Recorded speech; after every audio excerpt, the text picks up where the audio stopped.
Hello everyone, my name is Zifan. I'm from the University of Western Australia. Today I'm going to talk about the multi-level interleaved DC-DC converter for hybrid energy storage system inside the DC microgrids. This is a multi-terminal topology, and this is known as for its expandability and aims to satisfy the needs for different applications inside the DC microgrids. It combines the advantages of the multi-level structure and the interleaved techniques. So the multi-level structure reduces the voltage stress for the semiconductors and enable the multiple operational modes. Interleaved structure further reduces the voltage stress for the corresponding interleaved branches and reduce the inductor size as well as the current ripple by the technique called time shifting. And in this hybrid energy storage system, we're implementing putting the battery and supercapacitor to simulate the operation modes. Here is a graph for the common DC microgrid. Inside the common DC microgrids, we got the local DC bus at the middle, and our generations, storage, and applications all connecting to the DC bus. You might notice each of them have their individual power converters or inverters devices, which requires the usage of high voltage rating power semiconductors, as well as very big size inductors and capacitors inside their converter. Results in the high system cost, overall system cost, very high, and the weight and volume is also very high, and poor reliability. But in our multi-terminal model, we are putting all the generations, loads, and the storage device into one multi-terminal converter, which increases the system reliabilities. As you can see here, we're implementing the multi-level structure by dividing the full DC bridge into two sections by the use of the two capacitors. Well, it don't have to be two, it's expandable. You can put 3, 4, 5 capacitors of no problem. But for demonstration, I put 2 capacitors here, and we cut the full DC bus in half, which creates 3 voltage level. The 0, here is the 0, half DC, full DC. We got the 3 different voltage levels. And the red part is the interleaved structure, the interleaved branches.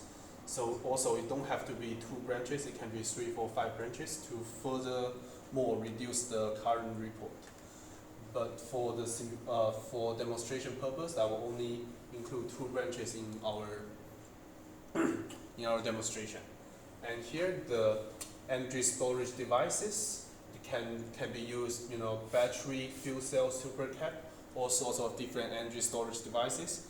But in this demonstration, I'm only showing the combinations of the supercapacitor and the battery in the simulation model. So as you can see, here is the circuit topology of the proposed power converter.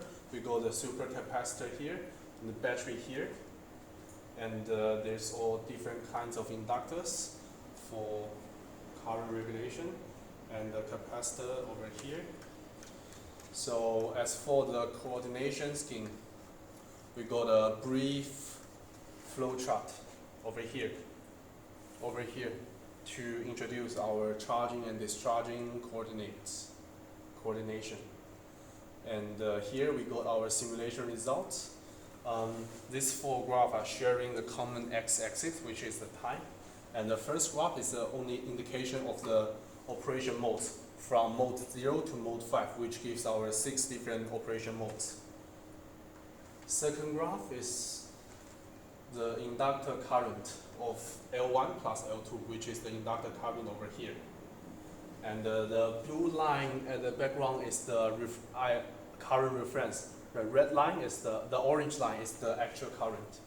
And for the third graph is the battery current over here, passing through the battery inductor. And the last graph is the capacitor voltage of the capacitor 1 and capacitor 2. We got 6 operation modes. At the first mode, we are charging the supercapacitor. We are not doing anything with the battery yet.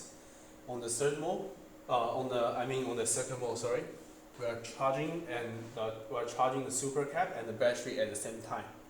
And the next mode, as you might notice, the current becomes negative over here. Why is that? It's the purpose of this is to showing the ability of bidirectional power flow. By doing so, we are discharging the supercapacitor, but we are not dealing with the battery yet. And on the next operation mode, we are discharging the supercapacitor and the battery at the same time. These two modes is to demonstrate the individual controllability of the supercapacitor and the battery. So that means we can individually control the charging and discharging of the energy storage devices inside the hybrid energy storage system separately. And the next one, we are charging the battery while discharging the supercapacitor. And on the last mode, we are discharging the battery and charging the supercapacitor. So we don't have to be charging and discharging at the same time. You can in this hybrid energy storage system, you can charge one of your devices and discharge another one. Is totally fine. By the way, this topology is done by the MPC model predictive control algorithm. And for conclusion, this paper proposed the multi-level interleaved DC converters for the hybrid energy storage device inside the DC microgrids. As a contribution, it reduced the current stress of the inductors and improve the overall power qualities for the energy storage devices, and achieved a significant reduction on the cost and the weight volume of the system, while improving the overall reliability. Thank you very much for hearing this presentation.